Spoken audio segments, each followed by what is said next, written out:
Don't be afraid even in terrible situations. Be patient. Why did Gautam Buddha say this to his disciples many years ago? What is the secret behind this? Today we will know this secret through the stories of Gautam Buddha, so without any delay let's go through those stories. Let's start with the first story. Once upon a time, there was a very big monastery in a part of China where almost 500 monks lived. All of them were practicing to know themselves under the guidance of the Guru. One day a boy came to that monastery to become a disciple. He said to the master, "Master, I want to know myself. I am searching for the truth, I know." Placement. Want to know what is the truth? Master looked at him and said that if you want to know the truth then you will have to put your whole life at stake. It may take your whole life to know the truth, still there is no guarantee that you will get it. Whether the truth will be known in lifetime or not, are you ready for this? The disciple said, "Master, I have not come here to turn back. I am ready for this." The Guru said, "If it is so, then do one thing in this monastery. 500 You are a monk, you do the work of threshing rice for him. Just do the work of threshing rice from morning till evening, and when you get tired, go to sleep. Go away, then wake up the next morning and start pounding the rice. Apart from this, don't do anything else, don't think about anything else. Just keep walking on this path and don't come to me again. I will come to you myself if needed." That boy said to Guru, following the orders of, started threshing rice in that monastery. 500 monks. He had disciples, all of them needed food from time to time. That is why he used to wake up very early and keep chopping rice till late at night. When he got tired, he used to sleep in the same room where he had pounded the rice. He would not talk to anyone. Neither did anyone do anything, nor did anyone come to him to talk to him. For months, old thoughts kept coming to his mind while pounding rice, but when those thoughts did not find any new topic, they started disappearing on their own. Gradually, the thoughts in his mind started decreasing on their own. He always remained silent and thoughtless. In this state, he just kept on cutting rice. He had neither meditated nor read the scriptures. The rest of the disciples of the monastery considered him a fool for doing so. 2 years passed. After 12 years, one day, the master announced that now my last time is coming and I have to choose my successor who will be the head of the monastery after me. That is why I have any disciple who seems to be that he has attained self-realization and has come to know himself through it, then come near my door at night and write a few lines on this wall which contain all the experiences of his life. Many disciples thought of doing this, but the head of the monastery, one of the disciples, went there and wrote a few lines. He had a lot of knowledge of Buddhist scriptures. All the disciples felt that he could become the successor of this monastery. He wrote that the mind is like a mirror on which the dust of thoughts and desires accumulates. It is only to remove this dust that it happens. Meditation is done by which the dust is removed and the mirror of the mind becomes clean. He goes and attains salvation. Next morning the master woke up and saw these lines, and he said, "What idiot has written all this garbage on my wall?" The disciple who had written this remained silent even though he had written the lines. She was full of knowledge, but it was all bookish knowledge. The disciple was very clever. He wrote the lines, but he did not sign his name below because he himself was not sure about whether it was correct or not, because he had not attained self-realization. The Guru, everyone was shocked to see that the lines were completely rejected. This incident, while talking about this topic which had become a topic of discussion in the entire monastery, 2 disciples passed by the disciple who came here 12 years ago and used to pound rice day and night. Hearing the discussion, he laughed softly. Both the disciples asked him why he was laughing. In the eyes of both the disciples, this rice pounder was an insignificant monk. I had never seen him while meditating nor while reading the scriptures. Everyone considered him a fool who knew only about rice. There were many great scholars in that monastery, but that person pounding rice had no meaning.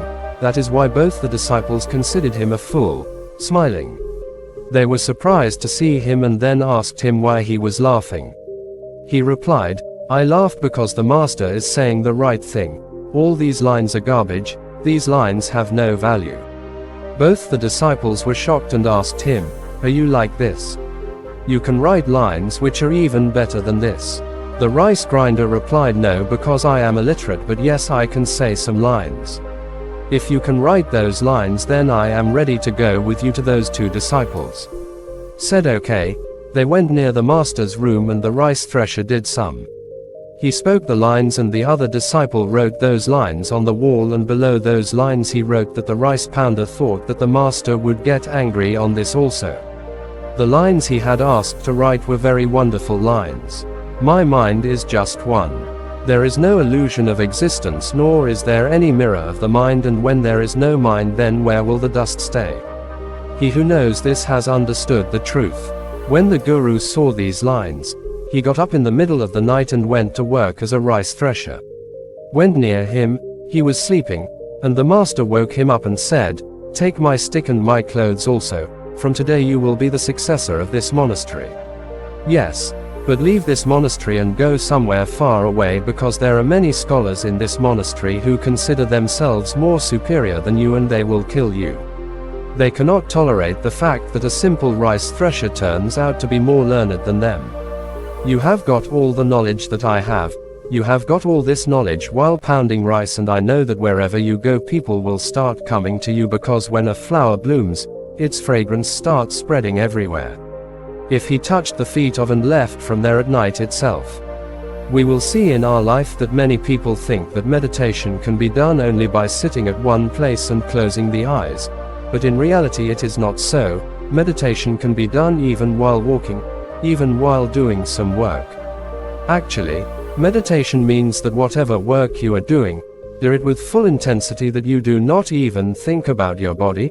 Just like the rice grinder who got so engrossed in pounding the rice that he had no concern for himself, he achieved self-realization while pounding rice, staying in the present all the time. Don't think about anything else. The mind is there only as long as there are thoughts. When there are no thoughts, then the mind will also disappear. When there is no mind, then only you will be able to know yourself well. In fact, we need no one else to know our true form. There is no need to do sadhana. We just need to get completely lost in whatever we are doing. Be so engaged in your work that your work itself becomes your focus.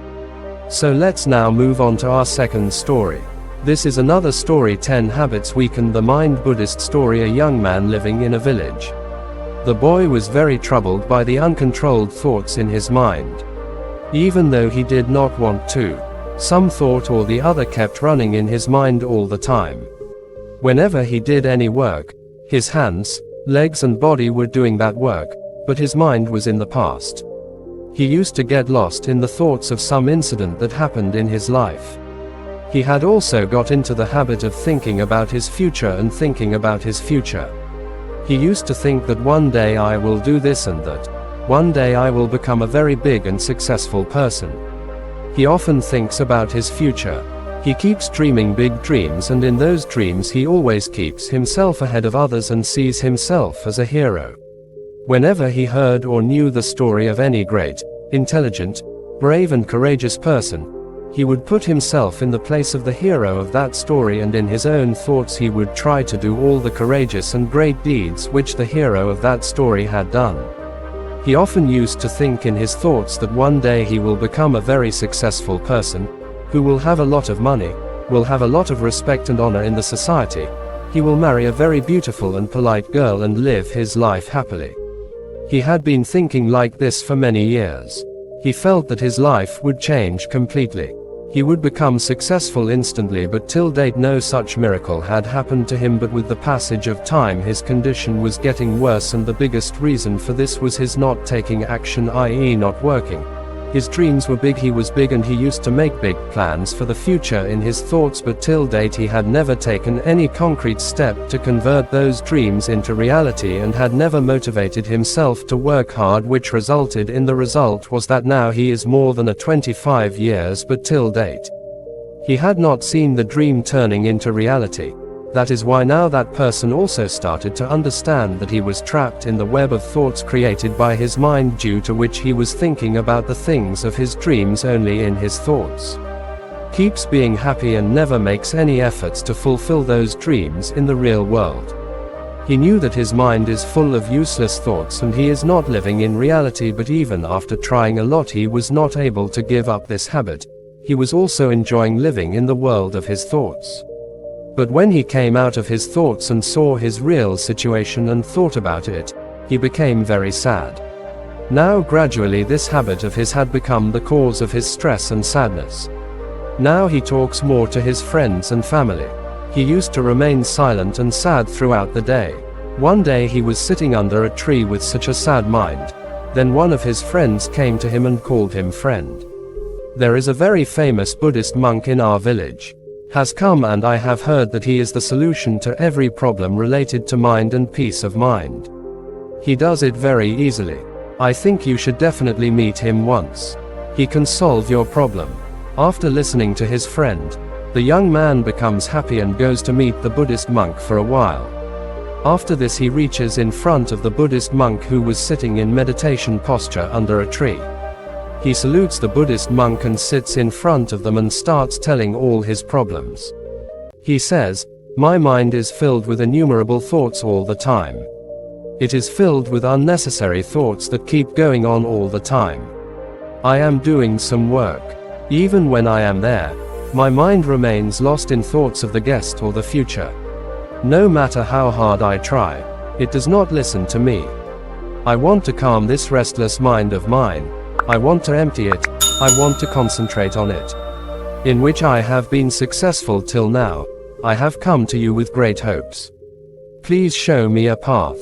After listening carefully to all these words of that young man, the Buddhist monk said that life will be happy and the mind will be peaceful only when one makes mistakes. Will you stop making those mistakes?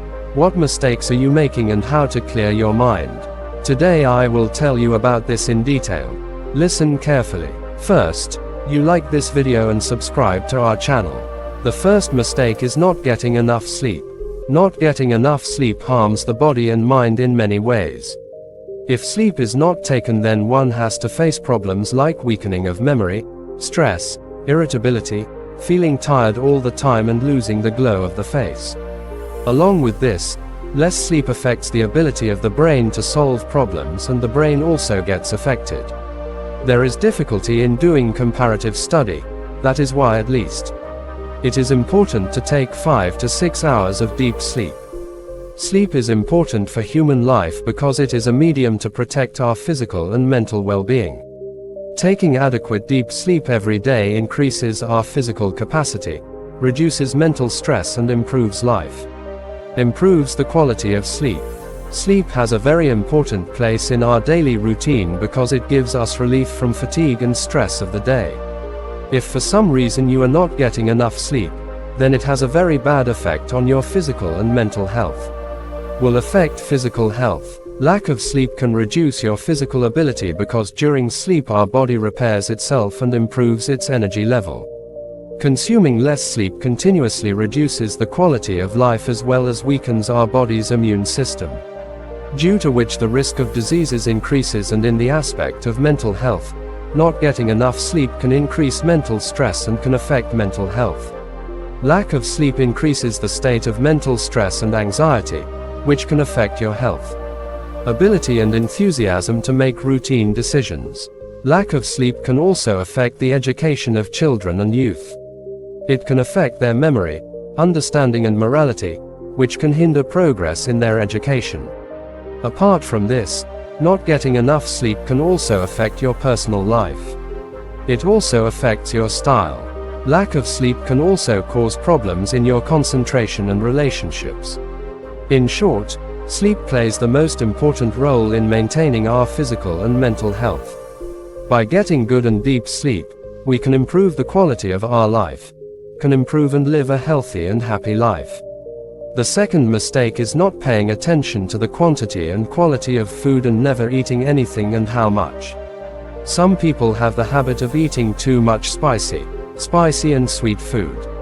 They get into the habit of eating too much flour, sugar and oil products. Such people feel that if they limit the food they eat in life, then what fun will be left in life? As humans are born in this world only to eat, some people eat all the time. They have become habituated to living there and are forced to eat even when they are not hungry. They keep putting anything in the stomach, as if there is no stomach, there is garbage, or anything in excess. Not only affects the body weight, but it also has a bad effect on the brain power. Flour, oil, sugar and excess salt. Consuming substances made from sugar increases body weight and causes many diseases, which also has a negative impact on our emotions and thoughts, because a sick body also makes the person's mind sick, due to which the person becomes mentally ill. He starts falling ill physically and becomes a victim of stress and anxiety.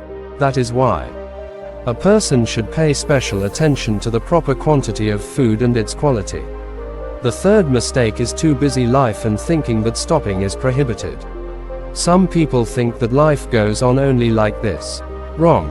No matter how busy life is, but the soul is, if you keep running, you will fall to such a level that you will not be able to get up. So in the midst of the hustle and bustle of life, take out some time for yourself, give yourself time, try to find out which thing makes you happy. Which one? Do you enjoy working? Question yourself and make yourself happy. Try to keep it and see that when you do any work by being calm and refreshed from inside, then in a very short time you will start getting very good results in the same work. But if you keep running all the time, keep running and remain tired, then you will see that every work is taking too much time, it is taking too much energy, but still if you are not getting happiness from within, then there is no need to run so much. It is just that a feeling of competition is aroused in a person from childhood itself, environment and by his parents, because there is no need to run away so much. Life can be lived peacefully and by remaining calm and calm. Great success can be achieved by making efforts. Fourth mistake. Identify one such bad habit of yours and completely remove it from your life which is not affecting you.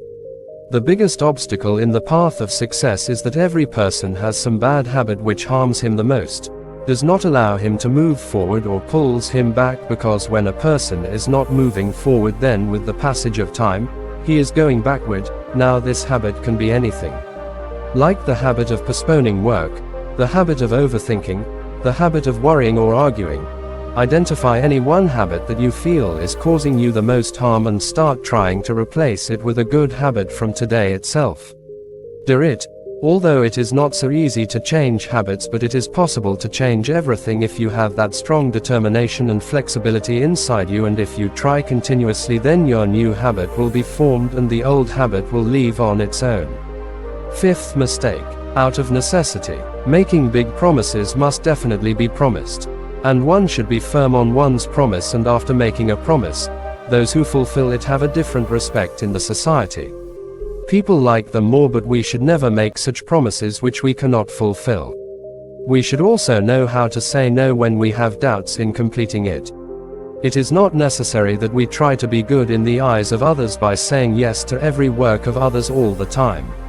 We should also know how to refuse. You can do only as much as you can. Make only a promise, because if you go beyond your capabilities and promise something to someone, then you yourself, you will feel a lot of pressure on yourself, you will be filled with tension, and at the same time unnecessary expectations of the other person will also be attached to you, and when you will not be able to fulfill them, then either you will put too much pressure on yourself to fulfill them or on others. You will become bad in the eyes, which will then create more stress in you. So do as much as you can, whatever is easy for you, then see how much peace you feel. The sixth mistake in life is to criticize yourself internally and make yourself weak to others. If you have the habit of talking bad about yourself, you only see shortcomings in yourself all the time. If you curse yourself every day, then you do not need any enemy from outside, because you alone are enough for yourself. If you have the habit of speaking ill of yourself, then leave it, because by doing so you have made your life hell yourself. Love yourself, cherish yourself, accept yourself and speak positively about yourself. Even if you have made a mistake, tell yourself that it is good. I have just realized this mistake. I am a person who knows how to cope with his mistakes. If one learns and moves ahead, then it means that one should not constantly curse oneself even in mistakes or make oneself look bad. Instead of falling down, be a person who learns from mistakes and moves forward, because internally speaking ill of yourself and cursing yourself binds a person in such chains that he is unable to break them and he remains lying there rotting mentally. It is within you to do bad things to yourself, so leave it as soon as possible, only then life will become beautiful. Seventh mistake: keeping the mind filled with bad memories and negative emotions of the past. Some wrong incident had happened in the past. Bad memories of that have been collected for years. Someone had said something wrong earlier and I am still carrying those words in my mind. Had success in some work, but is still sad about it. When a person carries so much burden in his mind and so many negative emotions, then how will he be able to remain happy and calm? That's why you should clean your mind. Learn from the body. The body cleans itself every day. As soon as you wake up in the morning, it throws out all the dirt inside itself through stool and urine.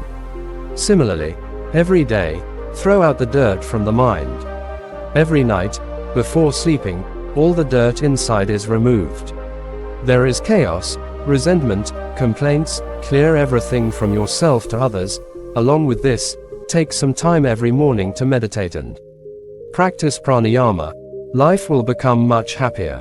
Eighth mistake: keeping expectations or expectations. It is the nature of us humans to have expectations or expectations. But when the expectations become unreasonable and excessive, then it keeps us stressed all the time. This also leads to fights, and then we start being dissatisfied with our life. We start seeing more negative things in our life and we start feeling that our wishes will never be fulfilled. We are burdened with a whole load of unfulfilled wishes. You put it over your head and it looks like this. That we are getting crushed under the burden. We start getting disappointed with life, don't feel like achieving goals, don't feel like making good relationships, don't feel like eating good food, don't feel like going anywhere, completely filled with stress and sadness.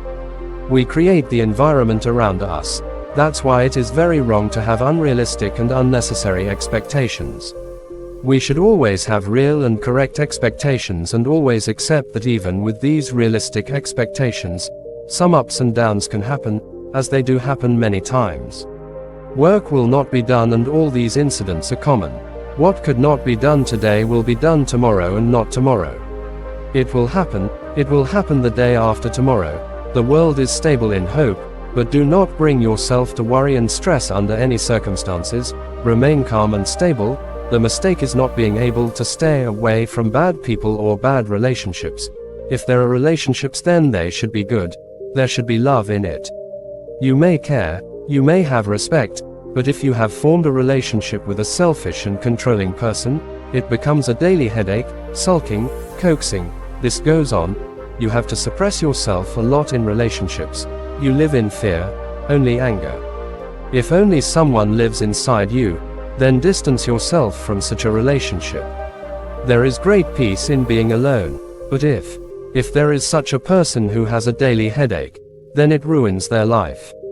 If you have such close relations with them, it cannot be left completely. Then in such a situation, limit the relations and people who you can get rid of those people, completely throw them out of your life and bring peace in your life. After saying this, the Buddhist monk concluded his talk and said that these were some of the mistakes which, if you correct them, then your life will again be filled with peace, tranquility and happiness. Friends, another mistake which is making our mind restless, and what keeps you restless are the digital device controls, which have no use but will still stick to you. It also affects your sleep. It creates stress in you by increasing the habit of overthinking. That is why you should stay away from them as much as possible. We have to maintain it because we can completely give up some things like junk food, but digital devices control. Then we will not be able to move ahead in our life. That is why we have to limit it, not give it up completely. So friends, I hope you have learned a good lesson from this story. So let's move towards our third story. The third story is a story which will change your thinking. There are two types of people in the world. One is those people who get nervous and sad when small problems arise, and the other are those people who, no matter how big difficulties come in their life, they always remain happy. Those who handle themselves in problems are the ones who have, despite everything, still they always look sad. You will always find them sad, and others, who may or may not have anything, but you always find them looking happy, smiling. Today we will talk about one such. We will say that this story is such that no matter how many difficulties or big problems come in your life, this story will teach you to live and smile in every difficulty. Today I will tell you one. It has a very good message which will help you in your life. Will be very useful in this. There are two types of people in the world. One is those who are small. When a problem arises, they get nervous and become sad. Others are those people, no matter how many big difficulties come in their life, but they always remain happy. They handle themselves in every problem. One is the one who has everything. Despite being there, still they always look sad. You will always find them sad, and others who may or may not have anything, but you always find them looking happy, you find them smiling. Today we will talk about one such person. The story is such that no matter how thousands of difficulties or big problems come in your life, but this story, it will teach you to live and smile in every difficulty. A fakir set out on a journey to a country. When night fell on the way, he stopped at a man's house. That man's name was Anand. Anand served the fakir very well, and the next day Anand returned to the fakir. The fakir became very happy with Anand's service and started praying that, "Oh God, please keep Anand always happy, and may he always move ahead day by day." On this, Anand started laughing and said to the fakir, "Oh fakir, who he too is not going to live anymore."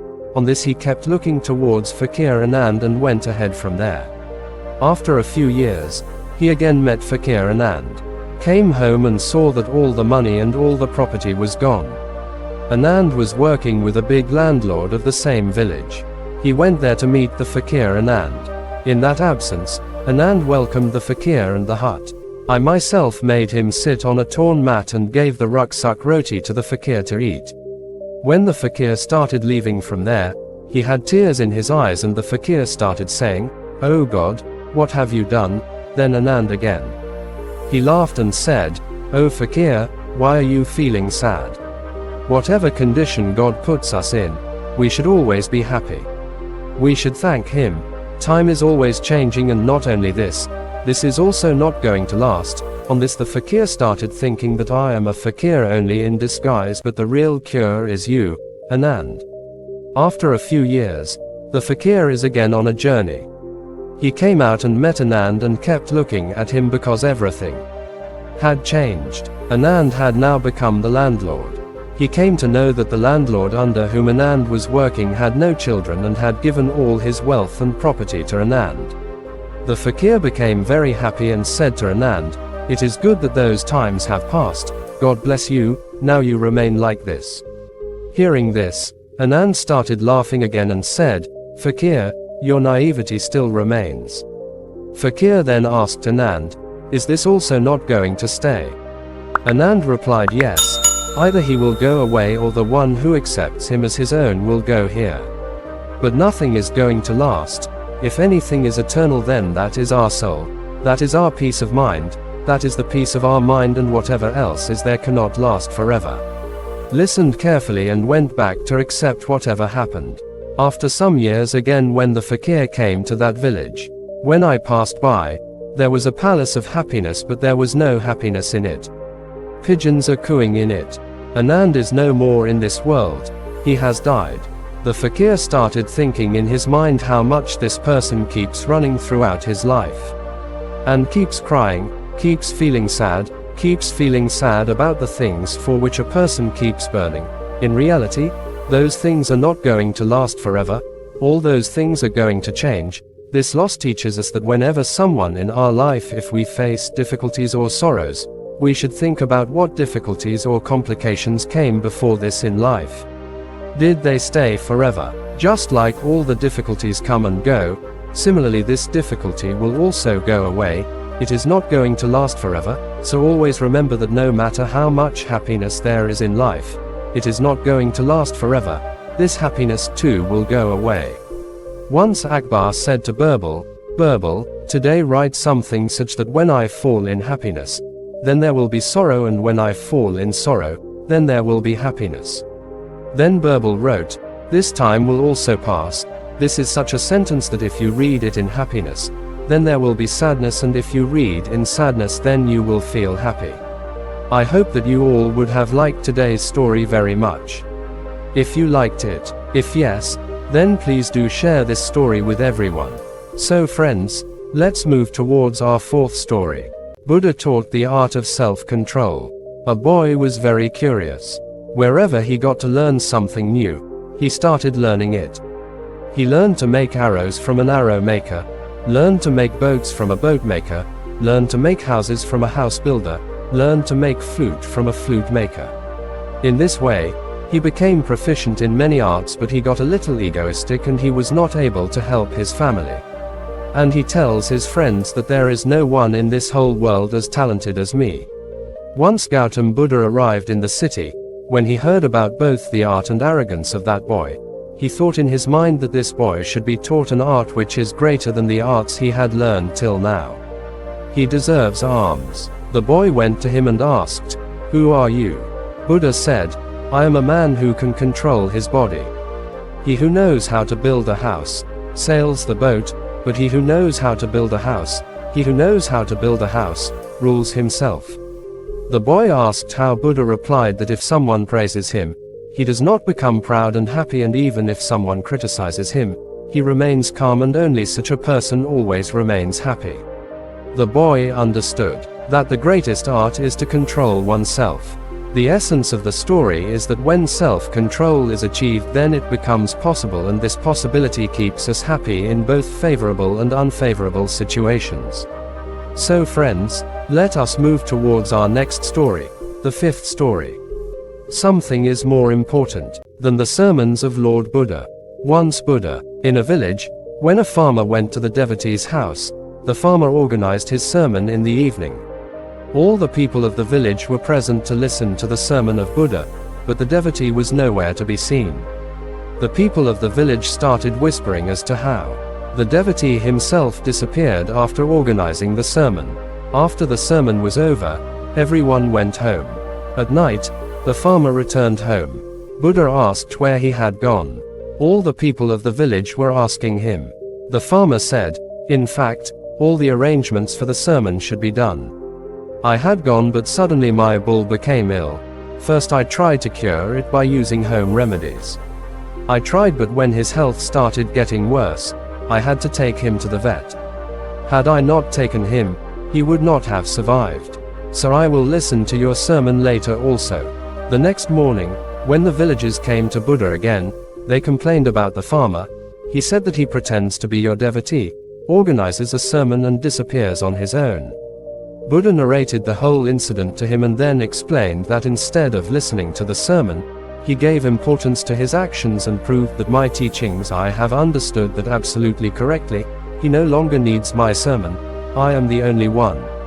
I explain to you that think with your discretion and intellect as to which work needs to be done first. If the farmer had given priority to listening to my sermon by leaving the sick bull, then the cow would have died without the bull. After that, my preaching would have become useless. The essence of this is to save only the living beings by renouncing everything. Through this incident, the villagers also understood the meaning of his sermon. So friends, let us move towards our sixth and final story. Sixth story, Mantra of the Mind, Ek Baat Ki Baat. There was only sorrow in a man's life, whatever work he did. That poor guy's work was never completed.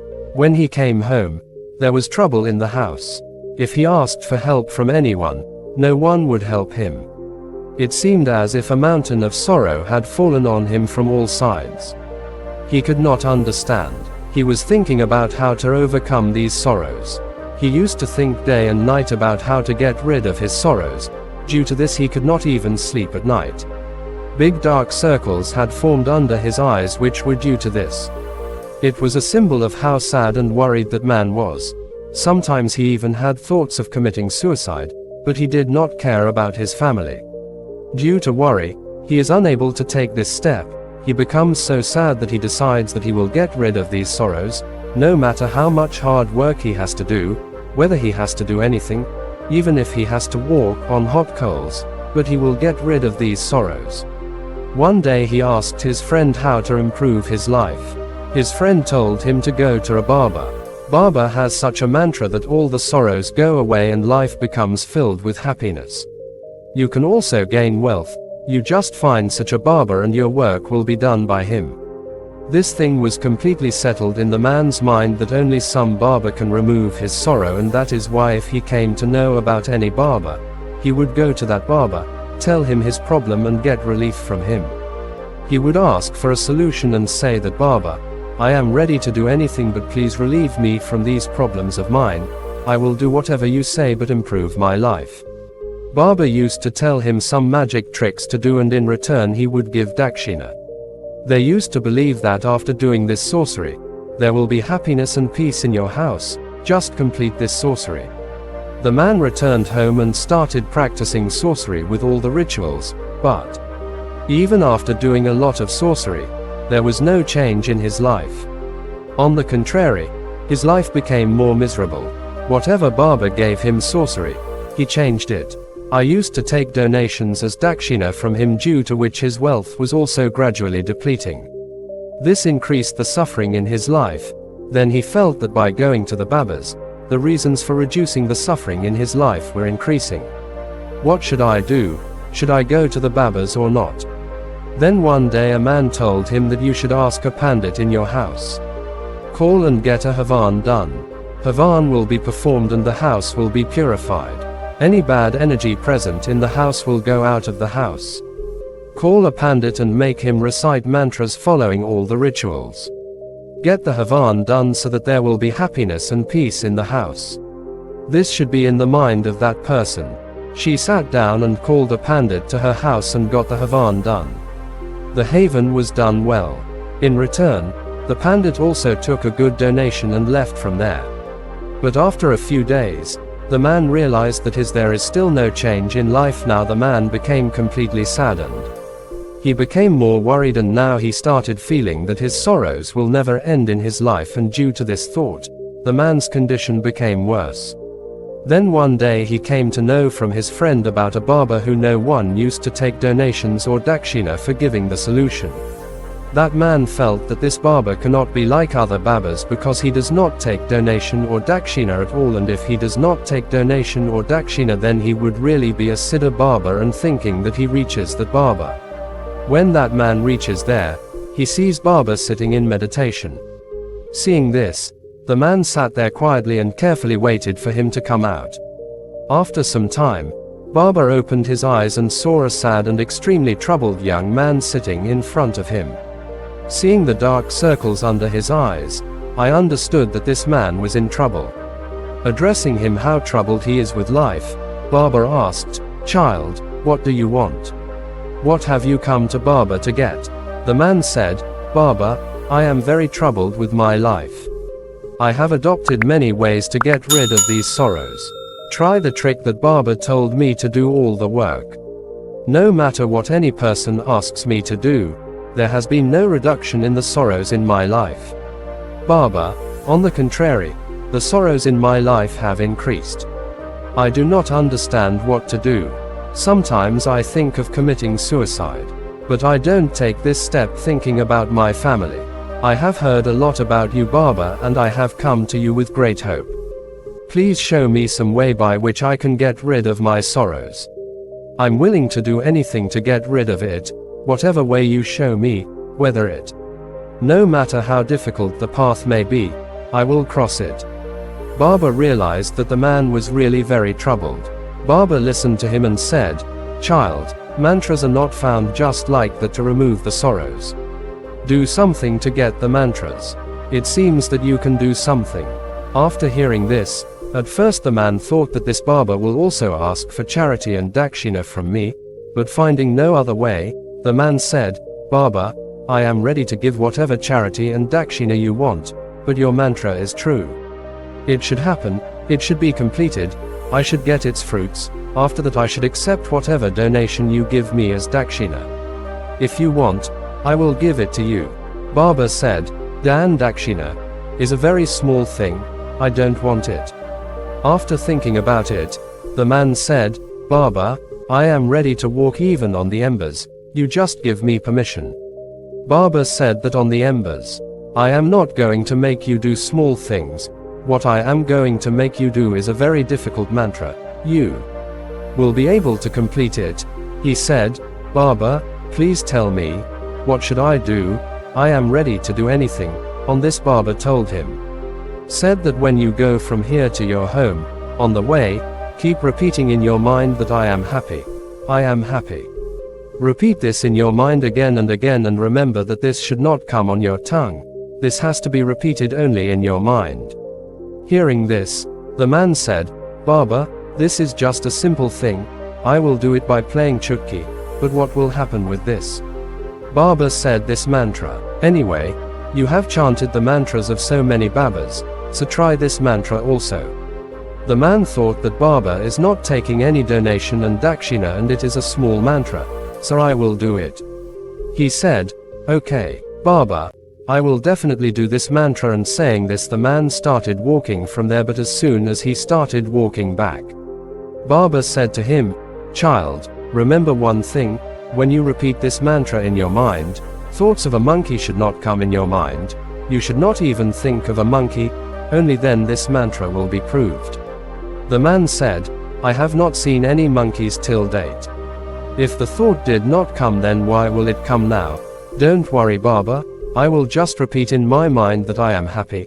I am happy, apart from this no thought of the monkey will come in my mind. Saying this the man walks away from there. He had walked a short distance while repeating that I am a friend and I was happy when suddenly the thought of a monkey came to his mind. The thought came once and went away, but the man thought that till date I have not had any thought about a monkey. Why did the thought of a monkey come today? And by doing this he caught hold of that thought of a monkey and forgot what he thought about it. He had to repeat the mantra and he started thinking about the monkey. When he regained consciousness after some time, he again started repeating the same mantra which Baba had told him, I am happy, but suddenly he saw a monkey. And seeing this again the thought of a monkey arose in his mind, and seeing this he wanted to throw this thought out. And he wanted the thought of a monkey to not enter my mind in any way, but he saw only a monkey in front of him. While struggling like this, he reached home, and after reaching home, he said to his wife, "Oh monkey, serve me a monkey for dinner." And when he realized what he had said, he started pulling his hair and hitting his head on the walls and said that till date I have never had any idea about a monkey, and what has happened to me today that I see monkeys everywhere. What kind of illusion is this? Thinking this, the man could not sleep the whole night. He kept tossing and turning, and in the morning he woke up and went straight to the same Baba. I reached near him and fell at his feet and said, "Baba, I don't know what miracle is happening. Till today I have not had any thought of a monkey, but since yesterday when you told me that I should not think of a monkey, I have seen monkeys everywhere. Monkeys are visible." The man said, "Baba, I can see a monkey sitting on the tree behind you, eating bananas. What is happening, Baba?" Hearing this, Baba started laughing. "Child, the trap of the mind is such a trap that it is so easy to understand. No, monkeys used to come in your way earlier also. When you came to me, these monkeys were on these trees. You were roaming around, but at that time this monkey was not in your mind. Then you had only sorrow in your mind." After this Baba told him that, "Child, whatever we want to run away from, the same thing penetrates very deep in our mind and becomes a part of our mind. Actually, we want to get rid of whatever we want to get rid of because it is deeply connected with us, and the more we want to get rid of it, the deeper it gets ingrained in our mind. It goes and finally gets captured in our inner mind. On top of that we want to be happy, or I want to be happy. I am happy." Our lips also keep saying this, but there are sorrows in our mind. In our thoughts only sorrow is visible in our mind. That is why by repeatedly saying with our tongue that I am happy, we are not happy. On this the man asked, Baba, but how will this mantra enter into our hearts?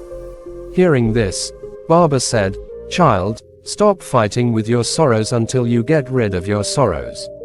That sorrow will stick to you as long as you keep thinking about it. They will rule over your conscience, and the day you stop thinking about those sorrows, you will not want to get rid of them. From that very day the sorrows will disappear from your life, because to get rid of anything, we have to go through that.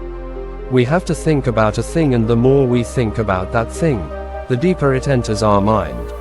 Most of the time we think only about sorrows.